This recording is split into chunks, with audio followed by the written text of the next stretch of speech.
খুব বেশি টেনশন হচ্ছে না, খুব বেশি টেনশন হচ্ছে না এজন্য যে এই ম্যাচটাতে আমাদের সুযোগ সবচেয়ে বেশি, সবচেয়ে বেশি এবং সবচেয়ে বেশি। আমরা আসলেই আর্সেনালকে ডিস্ট্রয় করে ফেলতে পারবো। আমরা আসলেই চ্যাম্পিয়ন্স লিগের কোয়ার্টার থেকে সেমিফাইনালে যেতে পারবো। হ্যাঁ, 3 গোলে পিছিয়ে আছি, কোনো সমস্যা নেই। ভালভার্দে, কামাভিঙ্গা নাই, সমস্যা নেই।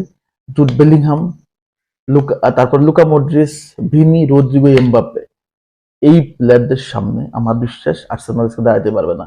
ডাকলার রাইসকে আজকে সান্তিয়াগো বার্নাবুর এই বার্নাবুতে বার্নিশ করা হবে।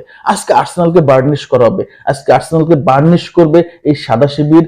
পুরো দুনিয়া দেখবে সান্তিয়াগো বার্নাবুতে কিভাবে প্রেশারাইজ করা হচ্ছে। প্রেশার কুকারেই রাইস করা হবে আজকে সান্তিয়াগো বার্নাবুতে। আর্সেনালকে রাইস করা হবে, আর্সেনালকে সান্তিয়াগো বার্নাবুতে বার্নিশ করা হবে।